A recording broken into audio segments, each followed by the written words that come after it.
Quero convidar os irmãos a abrirem suas Bíblias, Evangelho segundo Mateus, capítulo 5, versículo 31 e 32.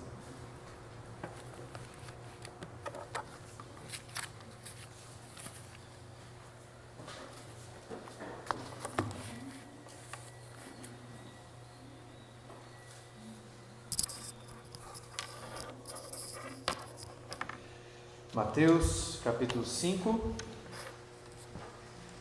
veremos hoje o versículo 31 e 32, e assim daremos sequência ao estudo no Sermão da Montanha. Diz assim a palavra do Senhor: também foi dito, aquele que repudiar sua mulher, dê-lhe carta de divórcio. Eu, porém, vos digo, qualquer que repudiar sua mulher, exceto em caso de relações sexuais ilícitas, a expõe a tornar-se adúltera. E aquele que casar com a repudiada comete adultério. Acho que os irmãos, talvez, já tenham percebido que algumas vezes gosto de citar nos sermões algumas obras de literatura. E eu faço isso basicamente por dois motivos. Um, porque enquanto estou preparando o sermão, meditando no texto durante a semana, muitas vezes me vem à mente cenas dessas obras, e assim eu fico com vontade de compartilhar aquilo que eu acho conveniente. Mas o principal motivo é porque tenho percebido cada vez mais que boas obras de literatura nos ajudam a perceber na prática os ensinamentos bíblicos, aplicando assim de forma bem direta os princípios da palavra de Deus à nossa existência, à nossa vida. É claro que as páginas da nossa própria vida já estão repletas de experiências em que podemos perceber na prática os ensinamentos da palavra de Deus. No entanto, a literatura nos abre assim um mar enorme de outras experiências, de outras realidades de vida, que nos ajudam a ter uma visão muito mais ampla do que é a existência humana e aplicar assim os princípios da palavra de Deus à realidade. Deixe-me dar um exemplo do que estou falando. Estes versículos que nós acabamos de ler nos ensinam que o divórcio é errado.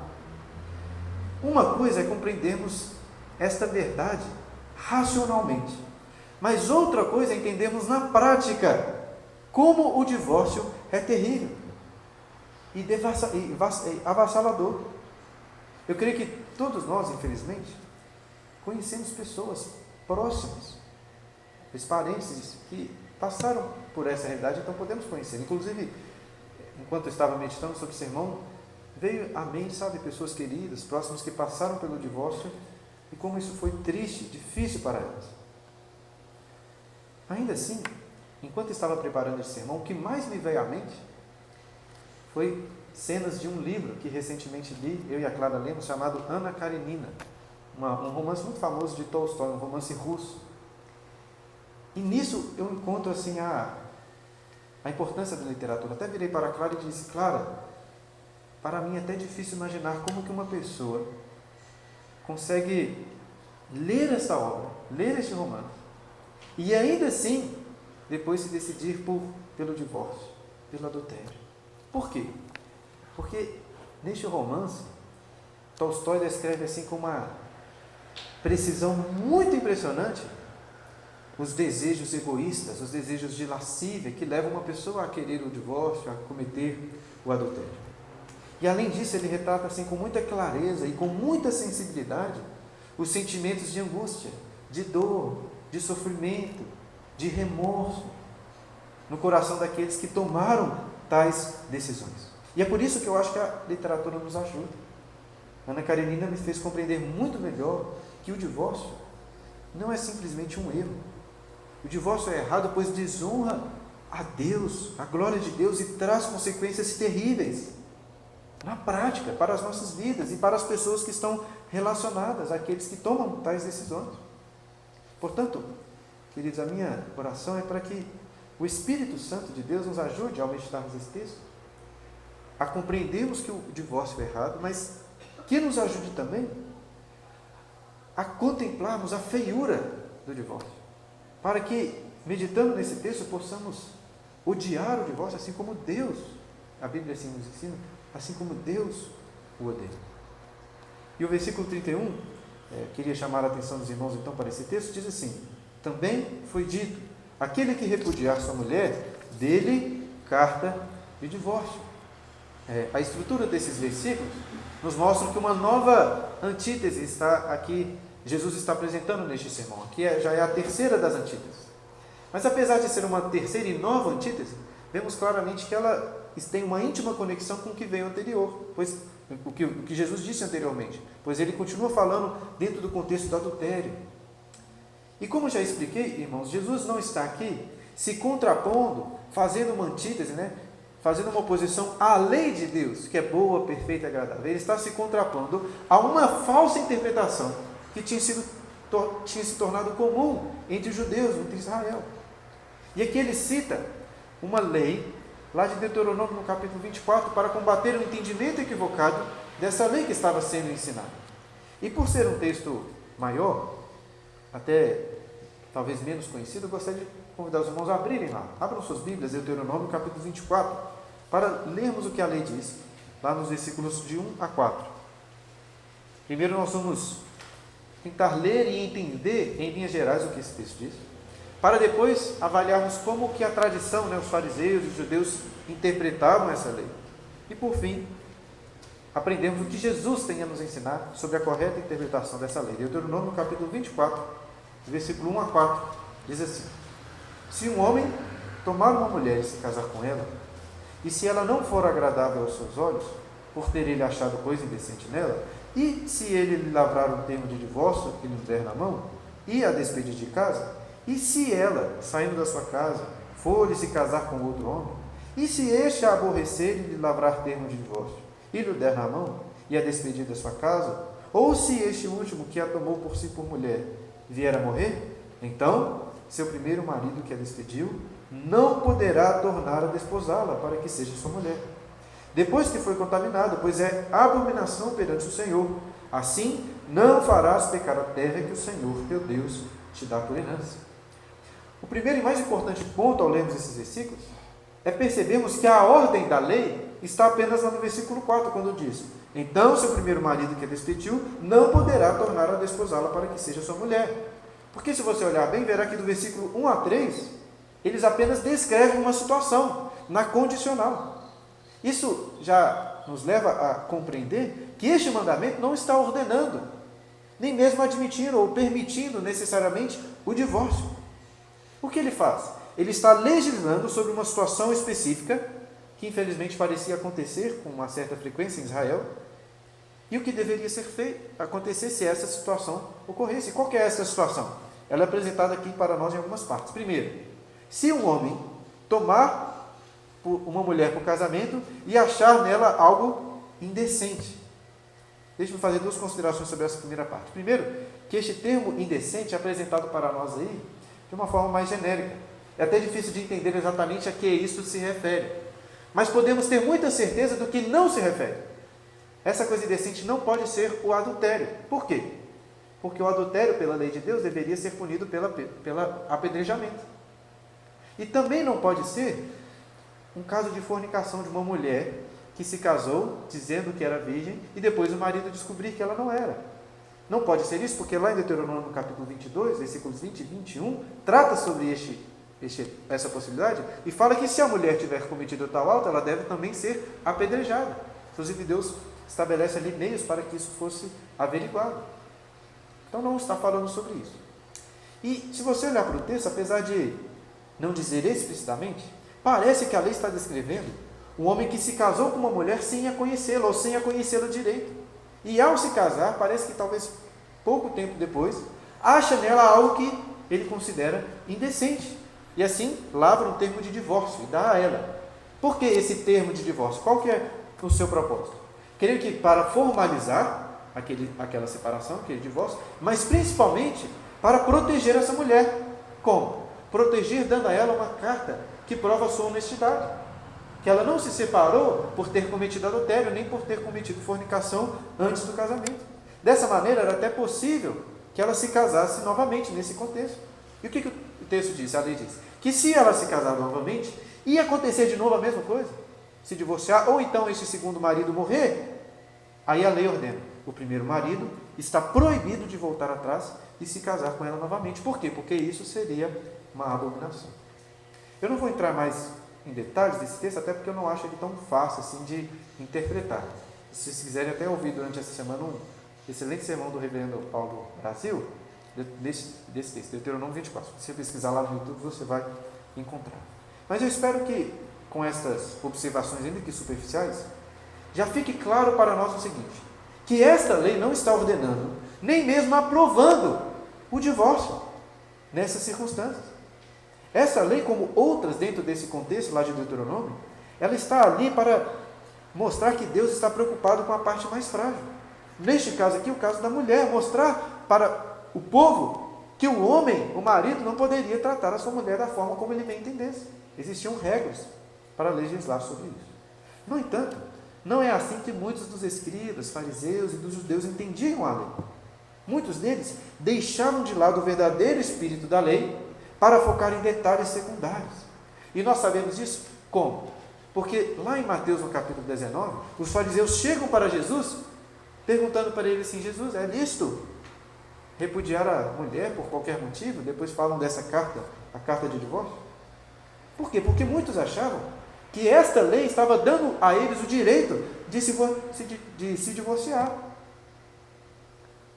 A discussão era apenas sobre o que seria esta coisa indecente aqui, sobre a qual a lei disse. E parece que existiam duas grandes escolas rabínicas, a escola de Hillel e a escola de Shammai, que discutiam estes assuntos. Enquanto a escola de Shammai era mais conservadora, a de Hillel era extremamente aberta, liberal, interpretando este termo, né, essa expressão aqui, coisa indecente, da forma mais ampla possível. Diziam, por exemplo, interpretavam que se uma mulher conversasse com outros homens na rua, o homem poderia se divorciar. Se ela falasse de uma forma desrespeitosa, até mesmo se ela estragasse um jantar em uma refeição, ele poderia se divorciar dela. Ou seja, ao se aterem meramente às letras da lei, preocuparem com questões secundárias, eles perdiam o verdadeiro espírito da lei. Pensem só, se fosse o propósito dessa lei legislar sobre possibilidades para o divórcio, ela sim o faria. Mas o propósito não era esse, como nós vemos. Agora, o que Jesus tem a dizer sobre essa lei e sobre toda essa questão relacionada ao divórcio? Antes de voltarmos ao Sermão do Monte, lá em Mateus capítulo 5, quero pedir que os irmãos abram mais uma vez em outro texto, agora lá em Mateus no capítulo 19. Eu acho que é importante nós lermos esse texto, pois Jesus trata do mesmo assunto e em Mateus 19 ele trata com um pouco mais de detalhes. E este texto vai nos ajudar então a entender o texto aqui do Sermão da Montanha. Mateus capítulo 19. Você vê aí nesse texto que a partir do versículo 3, os fariseus, como disse anteriormente, vão para Jesus e perguntam para ele se podiam se divorciar por qualquer motivo. Parece que baseado naquela escola, a escola de Hillel. E o que Jesus responde para eles? Olha aí, Mateus 19, a partir do versículo 4.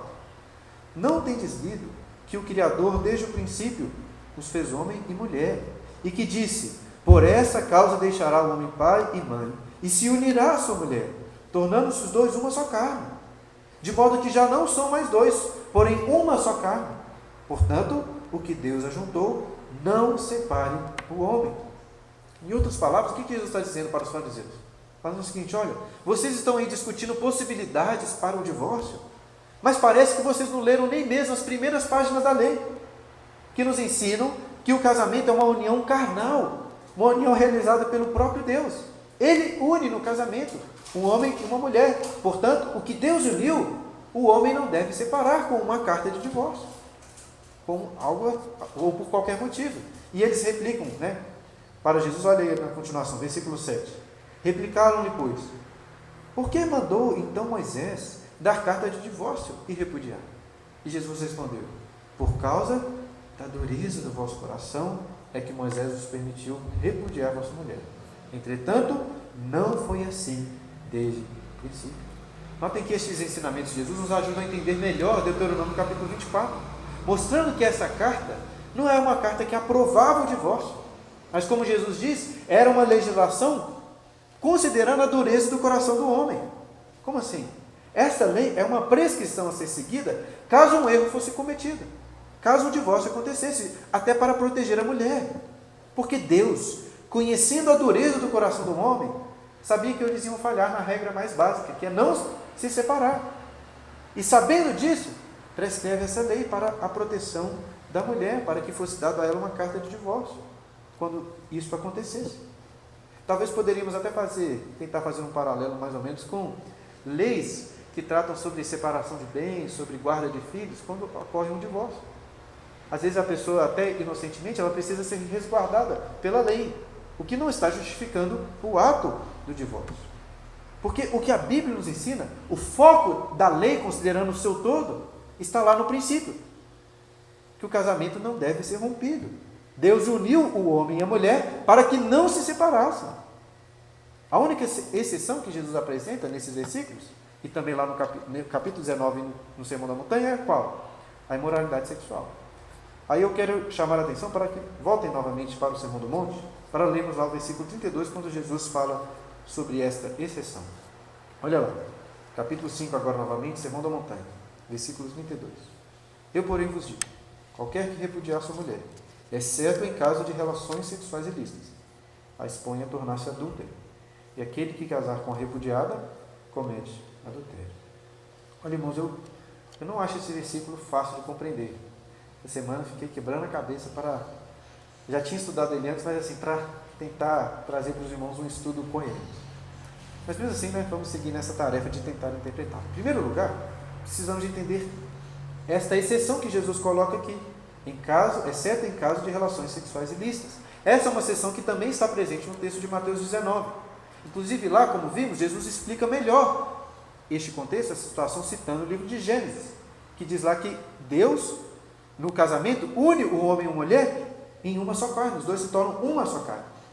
E considerando este contexto, essa união carnal, eu entendo que essa exceção se refere ao adultério propriamente dito, ou talvez até a qualquer outro tipo de relação carnal, uma sodomia, um bestialismo, algo nesse sentido. Por quê? Porque entendam só a lógica aqui, que eu acho que Jesus está nos mostrando. Se o casamento é uma união carnal, dois se tornam um, o adultério é um rompimento dessa união. Por que eu acho isso? Se você olhar lá em 1 Coríntios, no capítulo 6, versículo 16, o apóstolo Paulo diz que quando um homem se une a uma prostituta, ele também se torna uma só carne com ela, mesmo que não se case com ela.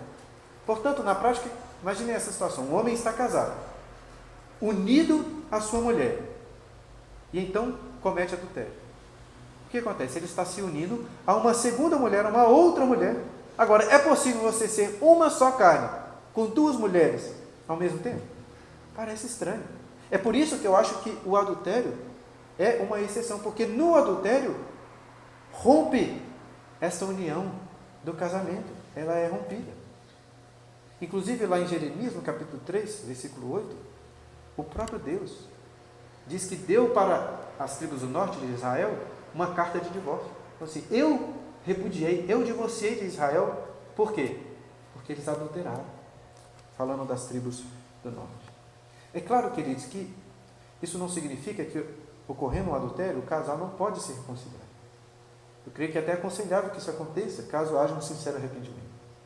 Mas entendam, para que isso aconteça, é necessário como se uma nova união fosse feita. É necessário que uma renovação da aliança que foi rompida por causa do adultério. Agora, passemos então ao que Jesus diz sobre esta mulher, que é divorciada. Ele fala que o homem, ao repudiar de sua mulher, exceto em caso de relações sexuais ilícitas, a expõe a tornar-se adúltera. Eu acho que poderia parafrasear o que Jesus está dizendo aqui em outras palavras, da seguinte forma: se um homem se divorciar de sua mulher, não sendo esta exceção, e dar a ela uma carta de divórcio, de fato eles estão formalizando ali o divórcio.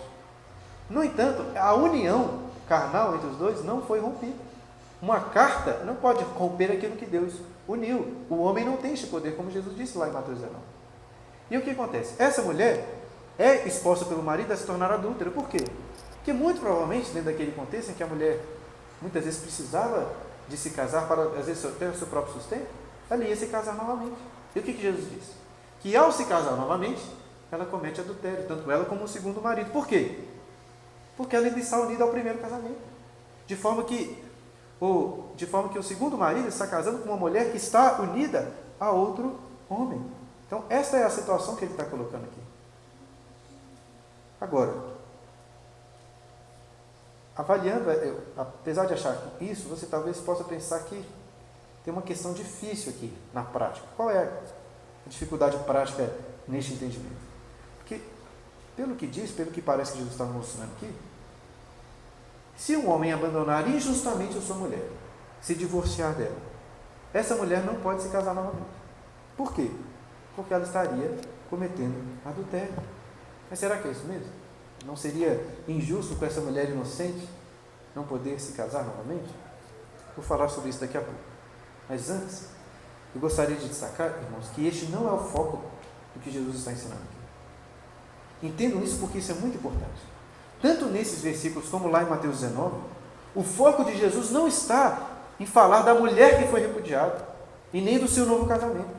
O foco de Jesus é mostrar quão terrível e odioso é o divórcio. Estou falando isso porque este é um texto de muitas discussões para falar sobre novo casamento, mas o foco aqui é falar sobre o divórcio. O principal objeto de condenação não é a mulher, nem mesmo o segundo marido. Quem está sendo condenado aqui é o primeiro marido, que divorciou da mulher por qualquer motivo. Tanto é assim que Jesus fala que é ele que a expõe a se tornar adúltero.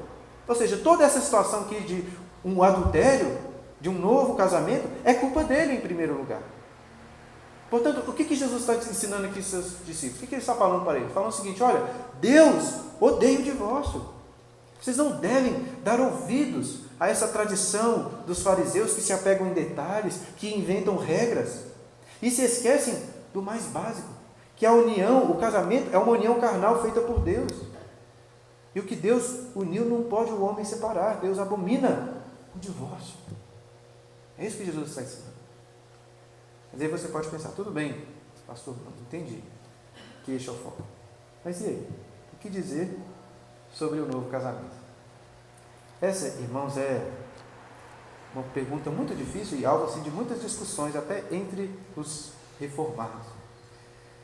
E por causa disso, eu não quero, baseado numa interpretação pessoal aqui, claro que baseado também em outros comentários, estabelecer um dogma, vamos dizer assim, para a igreja. Como nós vimos anteriormente, em caso de adultério, é possível sim um novo casamento. Inclusive a nossa confissão de fé é muito clara nesse sentido. Ela fala lá no capítulo 24:5. No caso de adultério depois do casamento, essa é a nossa confissão de fé. Né? A parte inocente é lícito propor divórcio e depois de obter o divórcio, casar com outrem, como se a parte infiel fosse morta. Então, no caso de adultério, é possível. Mas e a pessoa que foi injustamente abandonada? A confissão de fé não trata sobre este detalhe. E eu acho isso muito positivo. Porque como é uma questão difícil, eu acho que não é conveniente você colocar isso como uma obrigação para que os oficiais se subscrevam um entendimento específico sobre este assunto. Mas para entendermos melhor essa questão do abandono, precisamos primeiro nos lembrar do que Paulo diz lá em 1 Coríntios, no capítulo 7, quando ele fala de uma mulher que está casada com um marido incrédulo. Ele fala assim: olha, se ele não quiser se divorciar, quiser permanecer com você, o que você vai fazer? Permanecer, você não pode se divorciar. Agora, se ele quiser abandoná-la, se divorciar, fique em paz, irmão. É isso que Paulo diz. Fique em paz. Não há erro, não há pecado. Então, é possível que o divórcio aconteça no caso de abandono. Mas apesar de Paulo falar que pode se divorciar, ele não fala que pode se casar novamente. Então a questão que permanece é essa. Essa mulher que foi abandonada pode se casar novamente? O que eu tenho a dizer sobre isso?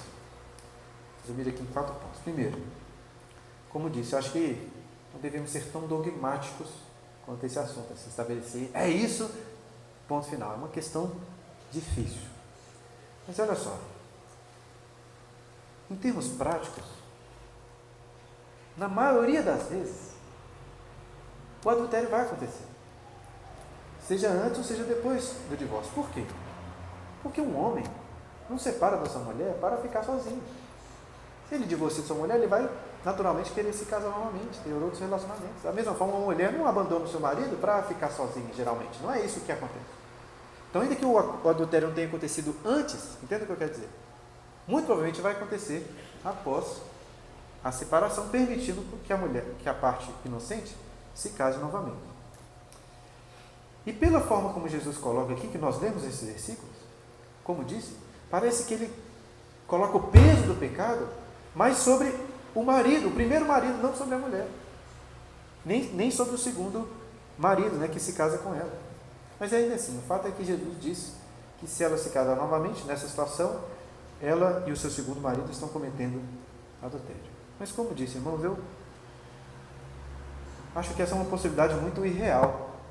Até porque, assim, nós vivemos num contexto que uma pessoa que se separa, né, que não seja muito velha, neste mundo em que nós vivemos, ela vai ter outros relacionamentos. É quase impossível imaginar uma situação que não aconteça isso. Mas eu entendo assim que de fato, se ocorresse, parece que a mulher não poderia se casar novamente, pois ainda está unida ao seu primeiro marido. Enquanto essa união não for rompida, ou pela morte ou pelo adultério, ela não poderia se casar novamente. Eu sei, queridos, que existem até outros motivos legítimos para o divórcio, né? Poderíamos considerar uma mulher que é espancada, uma mulher que tem um marido que é um assassino, um criminoso muito terrível. Mas eu não queria, ainda que esse seja um tema muito importante de ser discutido, eu não queria entrar nesse detalhe. Eu queria focar naquilo que é o foco do próprio texto. O foco do texto não é falar sobre isso. O foco é mostrar que a lei revela um Deus que abomina o divórcio. Até quando há uma parte inocente. Isso é horrível. As partes que sofrem, que são inocentes nessa situação, sofrem também. Elas também sabem muito bem que o propósito de Deus não é esse. Deus não uniu nenhum casal para se separarem.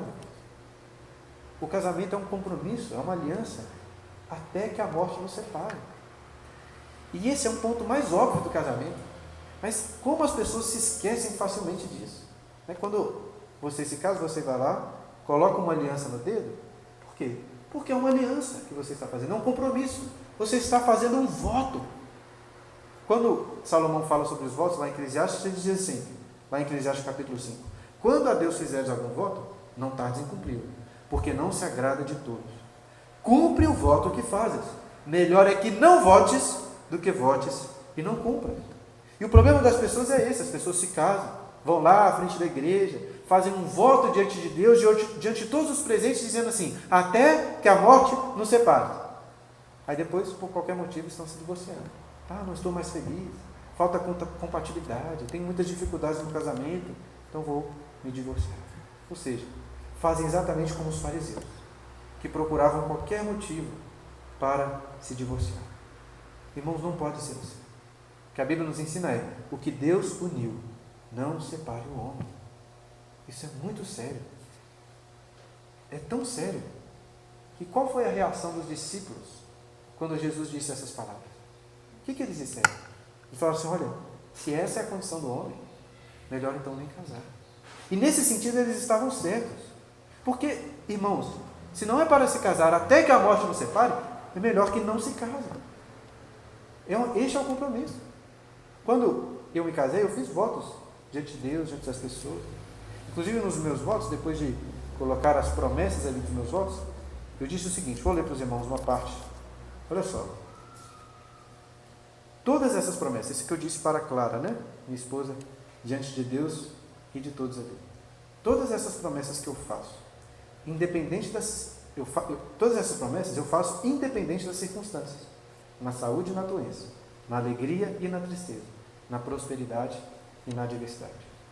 Hoje, você é muito linda e saudável, mas o meu compromisso permanece, apesar de qualquer doença, ainda que você fique irreconhecível ou mesmo perca todos os sentidos. Hoje você me traz uma alegria profunda, mas o meu compromisso permanece, ainda que passemos pelas piores tragédias, ou até que eu me sinta infeliz ao seu lado. Hoje temos prosperidade, nada nos falta, mas o meu compromisso permanece, ainda que passemos por dificuldades, que passemos fome ou que não tenhamos onde repousar nossas cabeças. Estes são os meus votos para a aliança que faremos agora com Deus e um com o outro. Eu sei que não posso por mim mesmo cumpri-los, mas confio que o Deus que habita dentro de mim há de me capacitar para tal tarefa e nos manter unidos até o dia em que, pela sua divina providência, Ele nos separe pela morte. O compromisso do casamento é até a morte. É isso que a Bíblia está nos ensinando.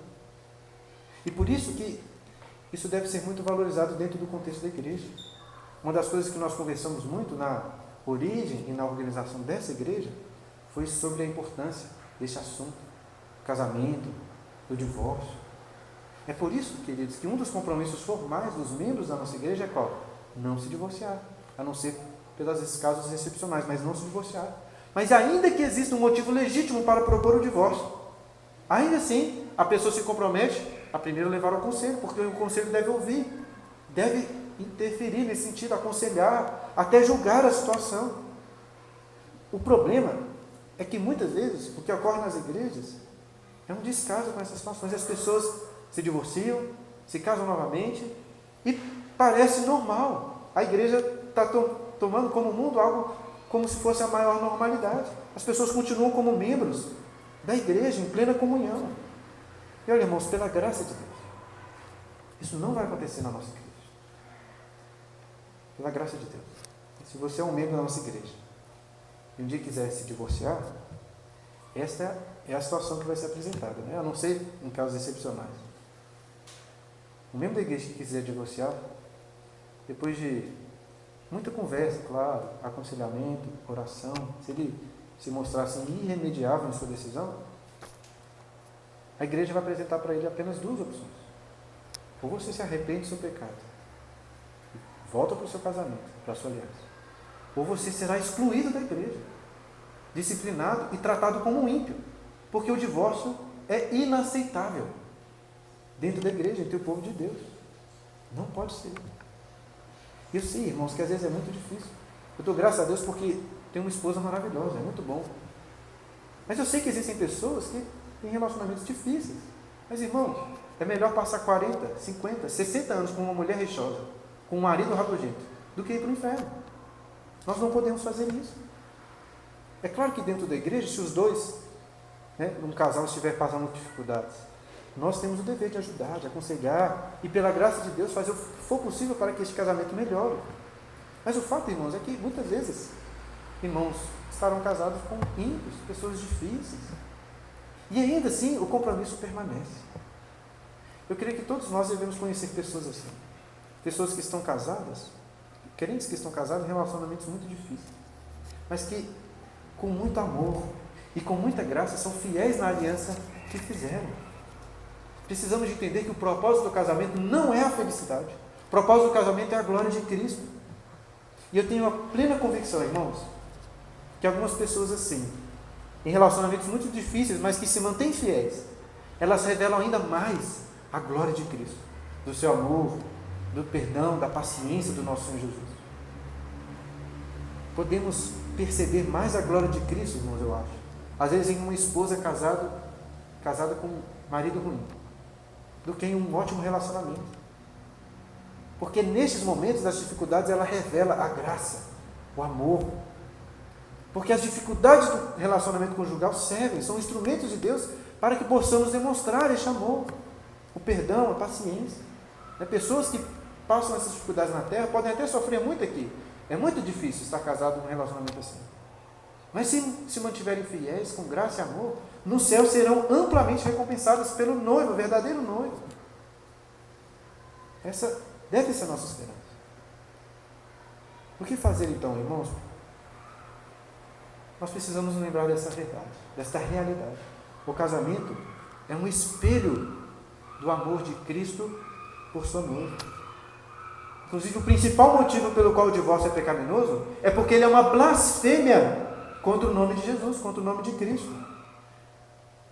Portanto, maridos, que estão aqui casados, pastorem as suas mulheres, assim como Cristo é o nosso pastor. Entendam que as dificuldades que suas esposas possam ter, os seus erros, são sua responsabilidade também.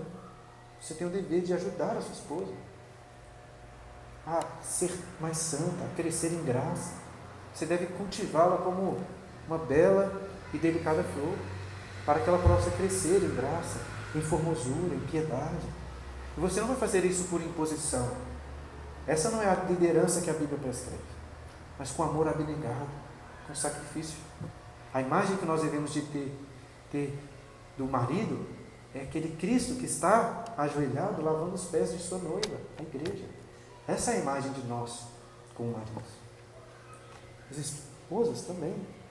Vocês devem aprender a se submeter aos seus maridos como uma noiva gloriosa do Senhor Jesus, com amor, com auxílio, orando pelos seus maridos, os ajudando, os encorajando a viverem uma vida mais santa e fazendo o que for preciso para demonstrar essa graça em amor.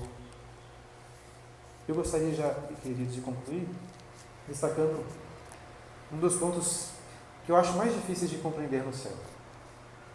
Que o Senhor Jesus disse que no céu nós não iremos nos casar, não seremos casados mais.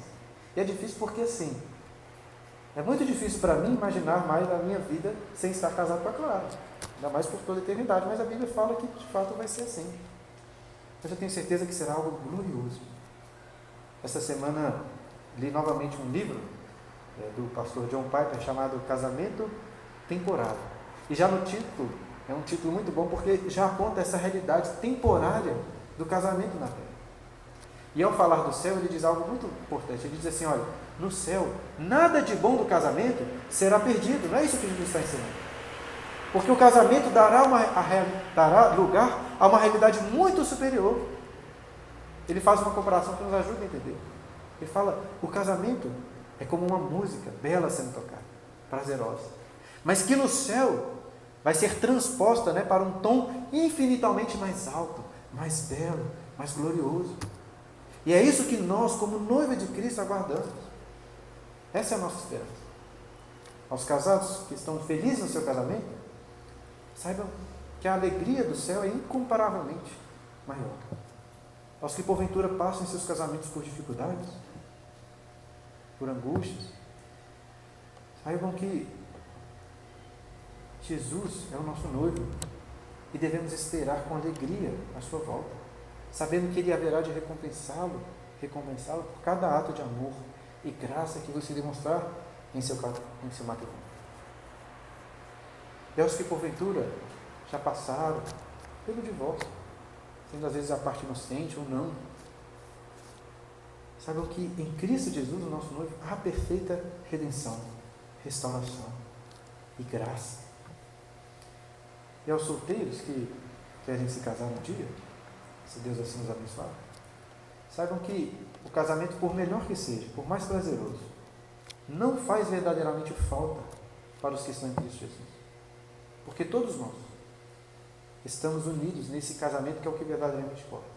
Esse casamento precioso, glorioso. E a Bíblia nos ensina claramente que nada neste mundo poderá nos divorciar do amor de Jesus, o nosso mundo. Graças a Deus por isso.